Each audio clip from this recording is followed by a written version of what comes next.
What you cooking, Mom? Fucking cut. Now I'm gonna go. I'm gonna go purchase one. That's the problem. This ain't for me. I was like, the background is mom and dad was addicted to crack cocaine. Okay. Right? All praises to the Most High. Hi, how are you? Welcome to another episode of the Doc Holliday Show, where we love to uplift black man, black woman, black teen, black child, black royalty that magically melanates. Bro, did you? You ain't got your mic on. The magically melanated. Today I am joined by a royal, indeed, a magically melanated royal, Miss Lynette Woodard. Miss Woodard, how you doing? I don't know if they call you Miss Woodard, great. Queen, Lynette. How you doing, Miss Woodard? Any of them works. Any of them work? Well, first of all, let me explain to the people who's on. Can I explain to the people? Yes. Okay, 4-time Kodak All-American. Women's college basketball, right? That's the right. all-time leading scorer in women's college basketball history, 3,600 and some change points, right? Oh, yeah. So we'll just 49. say Let's go put it in 49. there. I was gonna say 3,700. No, let's go and put 49. Okay, 36-49. There it is. All time now. All time. More than anybody who ever played women's college basketball. Yes, that's correct. We're talking about more than Donna Taurasi, Cheryl That's the Swoops, all those truth. hoopers. That's the truth. You number one. Gospel truth.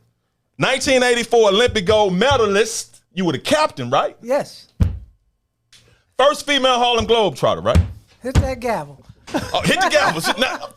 Now she's directing the show. I love. Okay, Queen, I got you. Sorry. No, you good. You the captain of that. You got me excited. Hit the gavel. 2004 Naismith Basketball Hall of Fame inductee. Wow. Yeah, that was a blessing. 2005 women's basketball. I mean, I don't know how the Naismith came before. Yeah, I can tell you about that. Oh, you can tell me about that? Ooh-wee, I can tell you about that. And WNBA star. Even though WNBA came later in your career, but you Way late. But still though. Thank you, I had Miss. the heart. Thank you, Miss Wichita, Kansas. Thank you. Now, first of all, take us back to your upbringing. How did you become so skilled in your basketball ability? Because I'm watching you. You was doing the Euro way before they started doing the Euro, playing all 5 positions. So to talk about your upbringing in Wichita. Yes, I grew up in Wichita, Kansas. Just in the neighborhood. My brother and I are close in age, and he's a little older, so he created the games we played. Sock ball was one of them, softball, kickball, whatever ball it was. We played. And when he created this game of sock ball, which is a rendition of basketball, that's what I stayed with. He would give me 5 names. He'd take 5 names. I learned a lot of players along the way. And whenever you made a bucket, you hit that. Took his socks, rolled them together. We shoot behind the bedroom door. If it went in, we scored, and that's how it all began. That was the seed. So, the rest is history. When my parents found out that we were trying to play this game of basketball, they took us out to the backyard, kicked us out, put a goal out there. I didn't like it that much out there then. Why, because it was too hot? No, because all his friends would come over, and then, they didn't want any girls out there playing. Okay. So, I had to go in the house, watch. I didn't go too far. I was always watching. And figured out how they were putting these teams together, and I learned how to hit free throws. I was on the team. Now I wanted you to, because you was explaining, because when you said sock ball, I was like, okay, because I know in the hood from Memphis, we had the clothes hanger. Yeah, we had to create. That ain't what you was doing. That's what I thought you was talking about. So explain us what it was. So you walk into your bedroom, you open the door completely, and then it's flush to the wall. Yeah. There's a little crack at the top. Okay. And so those socks would fit right down in that slot. And then adjacent was the closet door. So you had that flush open. And so that gave us our full court. So we would just go back and forth, pretending to dribble and shooting that sock. Like you would shoot that rock, we were shooting that sock. I got you. Okay, yeah. I got you. So you go from shooting the rock to shooting the sock. Shooting the sock to shooting the rock. Yeah. Okay, but high school, I see you. Of course, high school, just superstar. Talk about your high school days, because I think did they name the court after you recently or something like that? Okay, talk, please. Okay, so let me go back before that. Yeah, of course. Did what you do? So we got kicked out. We went to the backyard. Yeah, okay. I got kind of I got kicked out of the game too, because my brother and his friends kept it going. But we had something that happened in our city that a lot of people don't know about. But we had a plane crash, one of the biggest disasters in Wichita history. It was a KC-135 jet fueler that came out of McConnell Air Force Base. 31 seconds into the flight, something happened. Things went wrong, and that plane crashed. It crashed in our neighborhood. Oh. It was like 5 houses from my house. And if you will Google and see how large KC-135 jet fueler is, it's a wonder that I'm here today. Yeah. But anyway, if it had hit that refinery, my friend over here wouldn't be here either. Oh, Phyllis over there would have been no Grizz Granny for her. Okay, I got you. No, she would have been gone too. But when that plane hit, all the fuel burnt the houses on the opposite side of the street. Those houses were made of wood. Our houses were made of brick. They burned, but they didn't burn down. A lot of people were lost in that fire. Everybody that was on that side of the street, I believe it was the west side of the street, people on the east side was a little more fortunate. So we made it out. And instead of putting houses back in that area, there was a program that came through called Model Cities. And they took every blighted area in the city of Wichita and put parks there. And they put a park in that area. They rolled out that basketball court, full court. And that's when my dreams started to flourish, if you will. So I played there all that, elementary, junior high, day and night, just trying to survive on the court because, they wouldn't let me play too much. Yeah. But I learned the power of ownership because a gentleman down the street gave me a basketball. And when all the guys, they lose their balls, the air go out, I still had mine. So they had to invite me to play. Hey. So if you want to use my ball, There you go. That's just how it went. So then, they start calling on me then. And so it wasn't until I got to high school that I played organized basketball. I was a sophomore. And my friend, who's passed on now, Timna Jackson, came to me and said, hey, we got to go down there. We got to sign up for the team. And so I was like, what? The team? What team? So anyway, I found out that you could play basketball. It was girls basketball in high school. And so we went down. The rest is history. The history. I mean, but how? History. Okay, you put in work. Then how did you end up at Kansas? I know that's your home state so team. we won the state championship my sophomore year. We won it at the last second shot of my senior year. By that time, I was being recruited by colleges. Kansas University was one. But I wanted to go to school in Texas. And I won't name the school, but I went down there, had a great time, but they never showed me one book or one pencil. Oh, okay. And I wanted to get a degree. And so anyway, I ended up going to Kansas. Hey, it was a great 4 years. You do understand? I mean, we're seen worldwide, but people in Memphis, we don't like Kansas at all. I know y'all don't like. Okay, Kansas. we do not like Kansas at all. When Mario Chalmers came out, Mario, you cool, but I hate you, bro. Yeah, but that's shot. But because of you, I love Kansas. Okay, again. yeah, I'm the bridge. Yeah, you like Obama. We just gonna come across. There you go. Yeah. Forgiveness. Yeah, forgiveness. That's what we do. Now, Kansas being an All-American, 4-time All-American. I mean, the most points in women's college basketball. I mean, that's a lot to be said because the problem I don't like is that you don't hear the name Lynette Woodard as much as you should when people talk about great basketball players, period. Not just male and female. That's why we love shows like this, because you bring the truth. Yeah, got to. It's going to come out one way or the other. But when the truth sit down next to you, I mean, you got to be a fool if you don't acknowledge it. You got the truth sitting down there. I ain't lying about nothing. Well, I said, this senior told me one time, if it doesn't come out in the wash, it'll come out in the spin cycle. Yeah. So, hey, it's here. We're spinning it right now. Yes, man, and I appreciate that. But just talk about that because when you were in, we didn't have the WNBA. Yeah, didn't have the WNBA, but we barely were on the in the newspaper. We don't even have newspapers anymore. So, for to get coverage for, female to get coverage, it was a big deal. It would usually come at the back of the sports page. If it was a picture, it was a picture. If not, it was, some small print. And you had to keep it moving. So it was the beginning, some call me the pioneer, one of the pioneers, certainly, of the game. But, yeah, I just did what I did in the time span I had to do it in. And, God's still blessed regardless of what they say or don't say. Yeah. The record stands the same. It does. Hit the gavel. But 3649. Hit the gavel. She's the first one that commanded me to hit. I'm hitting it. I'm hitting it. Even that entire experience, dominating the way you went the way you did at Kansas, but not being able to play professional sports. See, you went overseas. Yes. Talk about that experience, but also talk about how frustrating it was that you couldn't do what you love to do here at home when you had to go across the earth. What you don't know, you don't know. Yeah. Okay, so at that time there was nothing for women's basketball, but I knew that God had given me something special.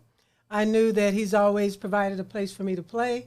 I just felt like when I would get to that junction, something would open it up. And that's how it always did in my life. So I depended on that. I walked in faith, and things opened up. So I graduated from college. I didn't think I had anywhere to play. And then I got a call. hey, they're calling for women to go to Europe and play. Hey, I want to go. Let me go and extend my career. And I was in Europe for a few years and then found out you could go to Japan. Oh, I'm going to Japan. Let's go. And so it continued like that until eventually the WNBA came along. It was at the end of my career, but it was finally here. And I just had asked God to give me the grace to work out and to be able to have the stamina to do it. And I did it in those last years. So I'm grateful. I mean, I'm grateful that no injuries. No, I see. Still balling. Looking like you about 25 years old. I was like, are you sure about her age? I'm like, hold on. You pulled up. I was like, is that Lynette? What is this? But anyway, the Olympic. Ben, I mean, talk about the Olympic experience, because I think you two-time Olympian, but one time we boycotted, right? Yeah, we boycotted in 1980. We still had to play everyone in order to get the invitation to decline the invitation. Wow. So we did that. I had the chance to play against some of the greatest in the game at that time. Probably the most dominant player was a player by the name of Uliana Simonova, 7'2", Russian. Oh yeah, big girl. 7'2". We had to bound on her. You know what I'm saying? Hit the gavel. Oh, 2 shots. Hit the gavel. Go ahead. But that was who we had to beat, and we did beat them. So we were looking forward to coming to the Olympics, but it was a boycott, so we didn't get to go. I felt fortunate because I felt like I could keep training and make it to 84, where a lot of the athletes, they had to stop right there. So it was very heartbreaking for them. My heart went out to them. I stayed focused so that I could be there however fate would have it. I made the team, and we got the gold, and history was made. It was here in this country, Los Angeles. 1984. That's the FloJo. Isn't that the Flo? That's the was there. Yeah, I remember. She was there. I remember that. But you were there. I was there. Okay, we was there together. Yeah, y'all was there together. But so anyway, that was family and friends got to be there and witness it. So it was a great moment. Now, on that Olympic basketball team, 84, that you was captain of, a lot of great names on that squad. Yeah. I mean, who all played with you on that? Cheryl Miller, the McGee twins. Oh, Pam and Paul. Yeah, Them Pam and Paul, USC. Yeah. It wasn't no joke. Yeah. 1-2 punch. Yeah. Yeah, so. Okay, I mean, now. That was the core. Now, doing that, I mean, playing that, and now you're moving on. Now, okay, professionally, you can continue on. Oh, wait, let me say one thing. Yeah, say whatever you want to say. You say whatever you want to say. The Globetrotters were sitting in the audience. Okay. In 1984. That's why I was going. Yeah. Yeah, with that gold medal. And, they're innovators of the game. They always want to do something that no one has done. And at that point, they decided they were going to have a female on the team, unbeknownst to me at that time. No one knew they were there. I have a cousin who played with the Globetrotters for 24 years. You may have heard of him, Hubert Geese Osby. Yeah. Geese? Showman. Oh, okay. Geese, my cousin. Yeah, okay. Yeah, so that was my inspiration. Okay. Of always having that team in my heart. Always practicing, a trick or a ream. And so he called me to congratulate me on the gold medal. And I'm like, Geese, I can ask him now. Yeah. What do you think about a female being on the team? Well, he was being nice and everything. Yeah. He was saying, I think it'd probably be a great idea. I don't know what the management would think about it, and nor my teammates. And furthermore, that might not be a place, the road might not be a place for a woman. So I didn't really understand that then. I was just thinking basketball. My thoughts were pure. I was going to hoop. Yeah. And so I remember hanging up the phone. I was kind of downhearted because nobody knows my dreams and thoughts. I've done everything you could do by this time. Graduated from college, went to the Olympics, got the gold medal, been overseas, I've done it all. And I still had that drive to play. And so I remember saying a prayer. I said, Lord, nobody knows what I'm thinking here. You put this in my heart. You got to take it out because I'm going to go crazy if you don't. You got to remove it or you got to open a door for me. And I remember, having Geese call you is like Michael Jordan calling. You got to call everybody and tell them that they called you, right? Yeah. You want to show out. But I didn't tell anybody that because of what he had said to me, And he didn't mean it in any, harmful way, but it just kind of doused my dream a little bit. But after I said that prayer, I went to bed, and I woke up the next morning. I usually train, 5 or 6 in the morning. I get up, and I went, and I start training. Next day, I start training. So that never left me. So I kept thinking about it. Probably about 2 months go by. And, I'm just kind of sober in my thoughts. the guys that clean the field house over at Allen Field House, they laughing at me. What you doing up in here now? What you training for now? Oh. You know, hating a little bit. Hating? I was about to say, that sound like some hate. Yeah, they hating. Yeah. I'm not saying nothing. I'm hoodied up. I'm still working. Yeah. And so I didn't say anything. And my little boyfriend at the time, he's like, well, what you going to do now? We supposed to be getting married too, see? Mm-hmm. And then he was like, well, what am I going to do now? I thought Yeah. I didn't even go further in that conversation. I'll let that one go through too. Sucker. All right, but yeah, that's sucker. Yeah. Stupid sucker. But 6 weeks after, I said my little prayer and everything, I go in the basketball office. I'm still in hoop mode, don't know which way to go. And I'm waiting on the coach to get off the phone so I can go in and just say hello or whatever. I pick up the USA Today, and I'm just looking. And then at the top, they used to have this part called the tip-off, just one quote, no article, nothing, just what was upcoming in the next whatever. Mm-hmm. And I look at tip-off, and it says that the Harlem Globetrotters were going co-ed for the 85-86 season. My vision blurred. I wasn't sure if I looked again. Oh, my God, my heart just started palpitating. Bam, bam, there it was. God heard my prayer. It didn't say that I was going to make it. Yeah. He just heard it. That was good enough for me. So I didn't know what was to come. It was no article, what was going to happen. I just knew that whatever happened, I was okay now because my dream, a lifelong dream, was sitting right in front of me. And so I got on the phone. I called, how you call information? 888-1212, whatever it is. Yeah. It used to be 1411 for us. Yeah, whatever. Yeah. Well, I mean, that's local. But Yeah, national, okay, I got you. Yeah, one, yeah. Okay.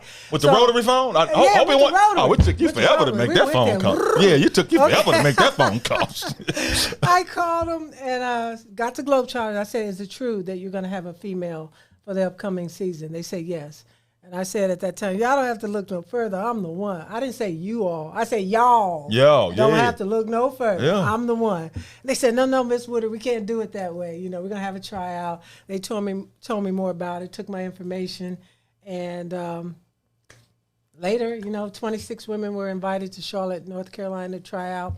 10 were invited back. We joined the Globetrotters. We went at it for maybe a week and a half. They had Al Addles, all those folks coming in, helping make the decision. And at the end, I thought they were going to go with the McGee twins, too. Yeah. Tall, talented, and beautiful. When one get tired, the other one comes in, you never know the difference. Yeah. But in the end, I was the one that was chosen, and it was just amazing. Talk about that process, even trying out, because these year you want all y'all to win, but only one can win. So right. you had to been in the mindset, I love y'all, but I'm finna cook the hell out of every last one of y'all. It was a childhood dream, so I had energy coming from a long time. Yeah. Okay, and then it was here, but I tell you, it was cutthroat. If you got the ball, you had to do something with it because you wasn't getting it back. Mm-hmm. And if you were going to get it back, it was going to be from one of the trotters. It wasn't going to be from one of the ladies. Wasn't. It was no love in that room. Yeah. I remember they lined us up like it was a pageant, and they were getting ready to make the announcement. All the cameras out there, and I never heard my name. I just heard them say from the University of Kansas.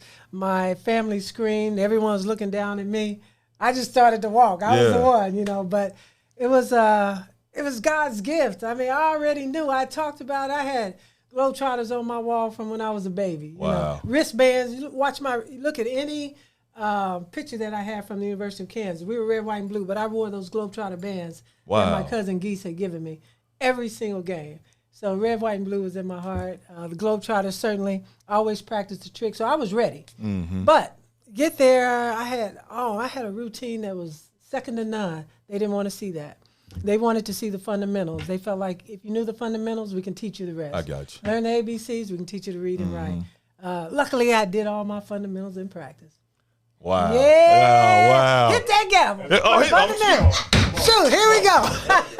Gavel of fundamentals. Hey, it was fun in the fundamentals. So. But how was it in the room for you? Because I know it had to have been some challenging moments. Now I know it was tough. I mean, just getting through the door and then getting acceptance from the guys. Mm-hmm. They realized that women could really play the game. There was some talented women in the room, and for them to, I wish you could talk to some of them. Maybe one day you will. I would love to. If Man, you I talk mean, to one of my teammates. I would love to. You talk to one of my teammates. You ask them. Hook a brother up. Hook a brother up. Because if not, like I know Lynette. Okay, son. What you need me to do? Sometimes you gotta know somebody to know somebody else. But but that's gaining that. Yeah. Me. And then in the very end, when I got through my first season, they showed me so much love because it's a grueling season. I didn't know. I was just on a high. God was carrying me through. But they really appreciated that I could make it through without getting sick, missing games, injuries, none of that happened. It was beautiful. Yeah, cramps, all that stuff. Yeah, I wasn't gonna say it. That ain't my place to say anything about menstruation, but I understand, Yes. So we got through. But see, I mean, I know it was a lot of, but did you ever face any, I guess, bad comments from the public? Because a lot of times people don't want to see it. It was a good time. Okay. I think, I had to gain trust, of course, from the wives and the girlfriends. Yeah, that's really what I really wanted to say. Yeah, we got to get that's really what I really wanted to say. Hold on, how look, what went on out there stays out there. Hit the gavel. Hit the gavel. Hit the gavel. And I'm a great teammate and I'm loyal. I got you. They can count on me. Because I mean, I played pro football and things going. You got to trust the people that's around you. It's a different entree out there. Yeah, I mean, I'm older now, so I don't want no problems from nobody. But I got you though. Yeah. But I mean, I'm pretty sure that experience was amazing. You seen that little monkey? Yeah. You do like this? Yeah. Oh, see no even yes. Okay. I ain't seen nothing, man. We was just rolling straight. So, but did that? I mean, did they try to befriend you, Lynette? I mean, but you got to read your contract. Okay. No fraternize. I got you. There you go. I mean, not the Globetrotters, the wives. So they can try. No, that's what I'm talking about. Not them. They were my friends. Okay, cool. I got to know. As a matter of fact, with the guys, I got to know each one as I ran into you. Mm-hmm. I didn't try to get to know everybody at once. I wanted to meet them where I met them. So whether it was a bar in your newspaper or can I get a bottle of water or whatever it is, But how is it feel being the first though? Because that says a lot. I mean, a lot of times we don't appreciate the things that we have done until we get older. Did you appreciate that at the time, or you was just rolling with it? I think I had that dream from about 7 years old. Geese came by for a picnic. Yeah. He was out there spinning the basketball, and I can remember looking and watching, seeing how did he do that? But that left an indelible mark in my mind. And then with me playing basketball, all the people that my brother made me be, I always wanted to be one of the Globetrotters. And that's why I always practiced all the wizardry that I could catch with my eye. And that was my team.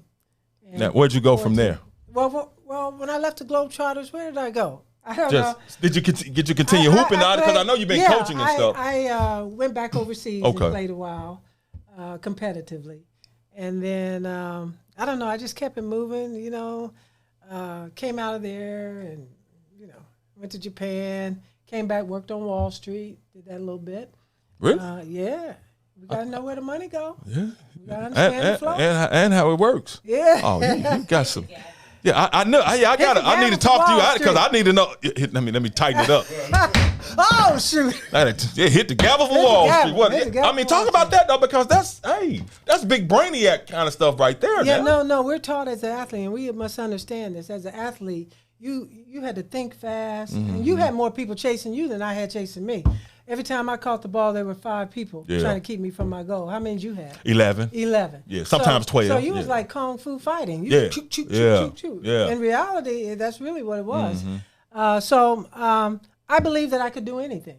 Because that's what your coach said. You work hard, you can do anything. Yeah. And we're taught that as athletes. And so I was never afraid to cross over and try something new, especially if I saw a young African American showing me the way. I figured you can do it. I can do it. And it wasn't white privilege. It wasn't this, that, or the other. It was like, you did it. I'm going to do it too. Had the good fortune. I worked in the Kansas City, Missouri School District as an athletic director when I thought I had retired and it was all over. And at that point, we messed up when this lady came in to visit us. We had a golf tournament. We just messed totally up. And as a director, I had to go to her and apologize. But however fate would have it, she was our largest donor at the tournament, right? So we really had to make amends. Yeah. But the way I approached her, she liked it. And she said, you know what? You would be great for this business I'm in. I'm like, what is that? Her check was from Wall Street to your street. That's how she got to Kansas City. She had done business with our district, and so she was giving back. And I said, I want to be like her. I want to be the one giving out the check. I don't want to be the one receiving it. Yeah. And so I started to talk to her a little more. She said, hey, if you really want to work for me, take my card. Call me next week. So she didn't want me flying off the wall energy. Called her the next week. She said she had already checked on some things if I really wanted to go around the corner, get the book, start studying, and she'll talk to me in 3 months. I got the books. I went to the guy that I heard on the radio all the time that was a stockbroker who was giving all the reports, and I asked him to help me study. He broke down my book for me, told me to do this each week, just laid it all out, and I studied. I left my job. I resigned. It was like in January. I knew I was going to take the test in March. I closed myself off, didn't take any incoming calls. Only outgoing calls were made. I studied and got my license.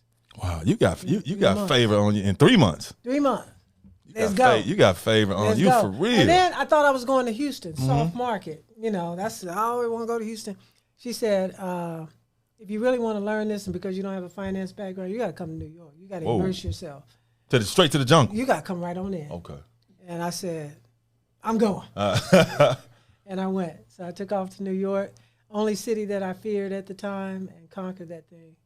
It was in 95, and the market was at the all-time high. Saw more money, made more money than I'll probably ever make again in my life. That's how I hit that lottery. Did you get that ticket last night? No, I didn't.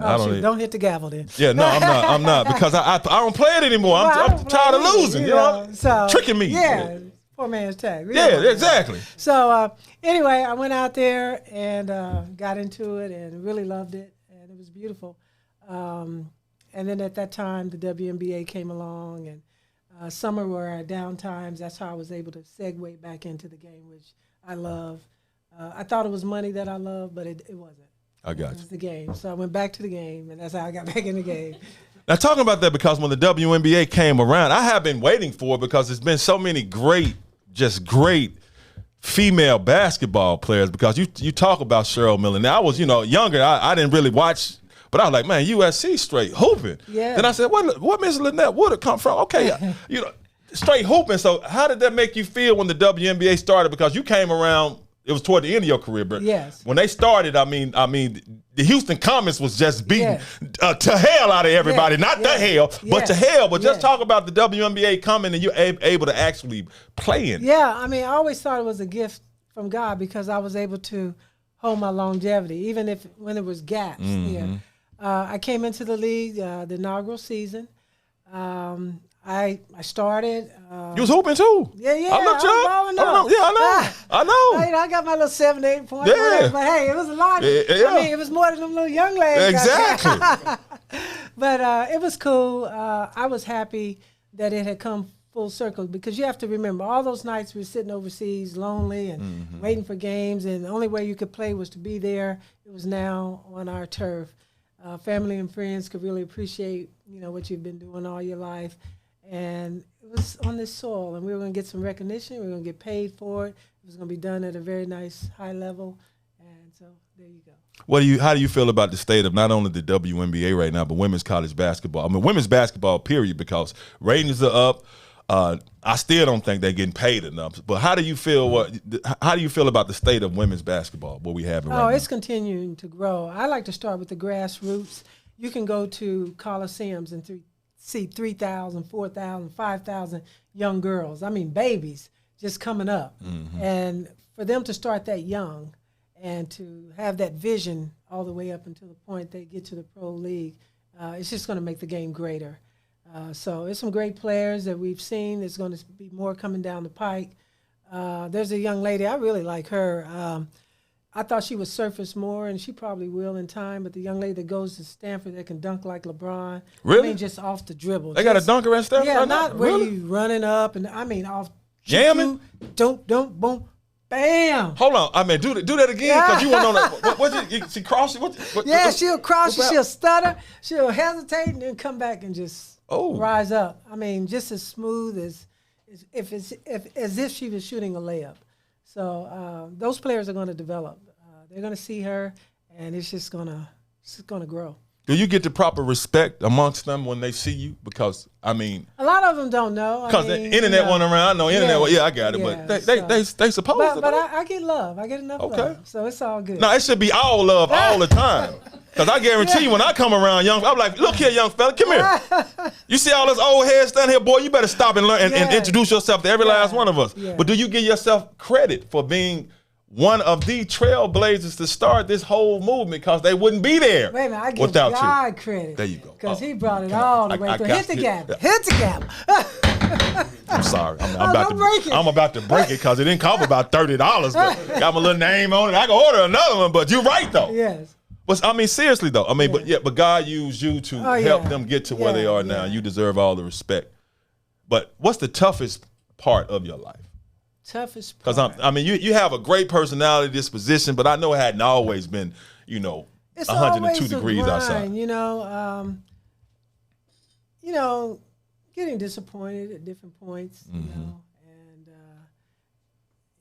my dream, no one saw it but me. Mm-hmm. See, now if you say something like, if somebody says, I'm going to the NBA or whatever, the path is there, but there was no path when I was saying what I was saying. And so it made me look like I might not be all here. Who cares? Yeah, that's good. But, but when you walking through that, that's kind of hard. Yeah. So you just have to walk until it happens. And then when it happens, Pop the collar a little bit. bam! Oh. Knock me out my goddamn shit. Pop it hard. I mean, you deserve to pop it as hard as you can pop it. That thing, Yeah. So, but people doubting you, but that's okay too, because my faith was in God and the energy that He put in me, and so I just ran with that. That's why I say you got to be awfully special, because don't nobody really tell God what to do. You told God what to do. You No, like, look I at, didn't hold on, tell no. You like, God. look at God. You gonna either make this happen for me, get or it you out gonna of take my this up heart. off of me. Take it out He was of like, my hold on, heart. how you gonna tell me Take what it to out do? of But my you my heart. baby, and I love you, so Yeah, please. I ain't gonna reveal it to you right now. He didn't want me Yeah. running around, a pencil coming out my Yeah. head, still trying to play. Yeah, exactly. Trying to play basketball, but it was so real in there, and I could be happy because by anyone's standards, I had enough. I had gotten enough, but He had more for me. Yes, indeed. What advice would you give, not only because you're someone to be looked up to listen to, revered, placed on the pedestal, all of those things, but any advice you would give to not just female athletes, but just athletes, period, because these young Negroes can listen and learn from you too. Yeah, never let anybody tell you what's impossible. They don't know. You may be the only one with the vision, and you got to run with it.